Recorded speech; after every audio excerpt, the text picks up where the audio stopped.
هل تصدق أن هناك ضجة في الولايات المتحدة وأوروبا في مهاجمة هذه الألعاب؟ ليش؟ ايش صاير؟ ايش فيهم؟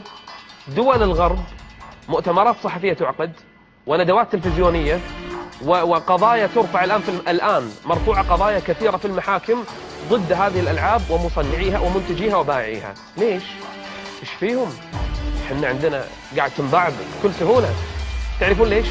لأن الغرب أحس بخطورة هذه الألعاب على أخلاق أولادهم، على أخلاق الجيل اللي هم عايشين فيه، على أخلاق مجتمعهم. هم خايفين على أولادهم، ولهذا هيلاري كلينتون عقدت مؤتمر صحفي كبير وضخم تحارب هذه الألعاب وتدعو لمحاربتها. وهناك معدي لبرامج وبرامج تلفزيونية شهيرة يشاهدها 20-30 مليون إنسان، عقدت حلقات متخصصة لمحاربة هذه الألعاب.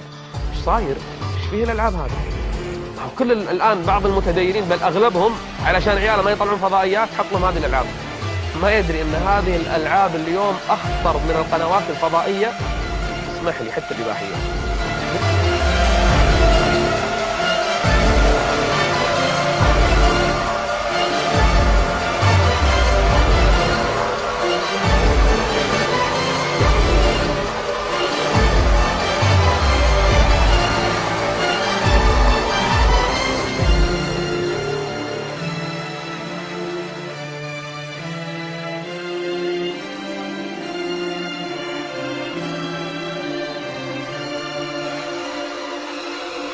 أنا أتكلم عن شنو؟ عن الإباحية الموجودة، ولا عن الفساد الصحي اللي قاعد يكون الأطفال، أو الفساد النفسي والذهني والعقلي اللي راح فيها أذهانهم وصار فيهم توتر. تلقى الطفل بسم الله، ذاك اليوم شفت لي طفل قاعد يصارع نفسه، ما أدري إيش فيه، قاعد يسوي حركات وقاعد صار مثل المجنون.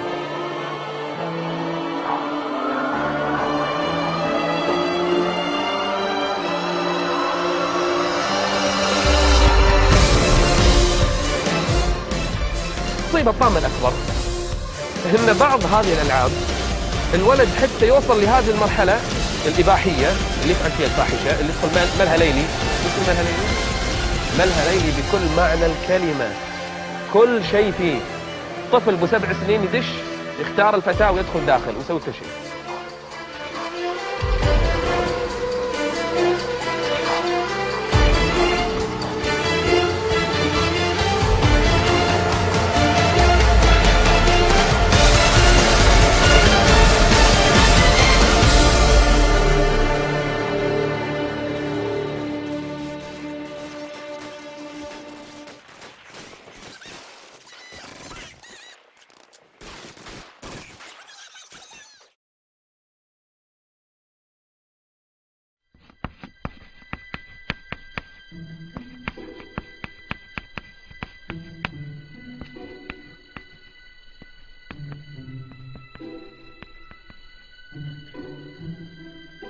How best to say this?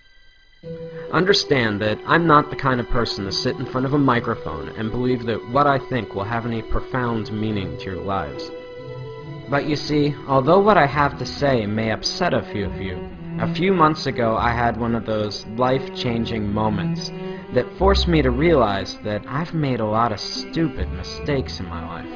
And you know what they say, make films about what you know. The problem was, why should the thousands of you now watching this believe me when I say that video games were to blame? Understand that I've played video games my entire life, starting with Atari and Nintendo, right up till just a few months ago. Over the years, I could only calculate that I've lost thousands of dollars and tens of thousands of hours of my life to them. But when I considered their effect on my life, I had to face the fact that years of gaming had not made me smarter, and button mashing had not improved my reflexes. I was not a kung fu master, I couldn't properly swing a sword, and in a zombie apocalypse, I probably wouldn't last 5 minutes. We often forget that video games are entertainment. That means beyond making you feel good, they have no lasting value. Regardless of how important it may feel to you, there is no place on a resume for Xbox achievements. The real pain behind my years of video game addiction was that I never realized their true costs. Sure, it was just a few hours here or there, but over 3 decades, I'm not just sickened now by the amount of my life I've spent, but more so by all the important stuff that I willingly pushed aside to make time for games. For the sake of entertainment, I was willing to give up sleep, health, and ambition. For what? We fool ourselves into thinking that virtual achievements and virtual friends are adequate substitutes for real-life ones. To be blunt, video gamers seem to be fine giving up their real lives for simulated ones, full of depression and loneliness. I know the true cost of gaming are all those lost years that I could have spent with friends, creating art, or being a better husband. 3 months ago, I had to face the facts that I was alone, overweight, and divorced. If there's a moral to this lecture, it's that as much as we may want one, life does not have continues. For much of my life, I was eager to trade away countless opportunities, friendships, and love for experiences that don't really exist. I guess what I'm saying is, it took me a long time to figure all this out, and along the way, I missed out on a lot of life. At the risk of sounding like an after-school special, don't allow something as stupid as video games consume the best years of your life at the expense of all the greatness you could achieve. Consider this my promise. That's a mistake I don't plan to make again.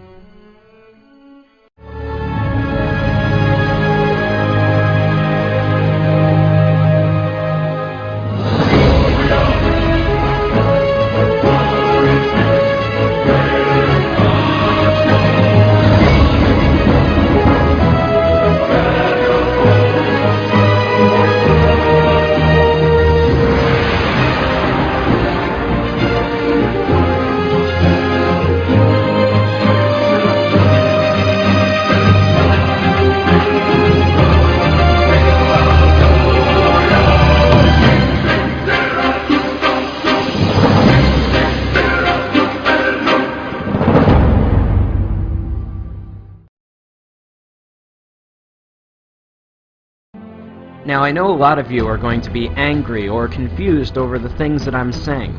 Call me whatever names you like, pretentious or not.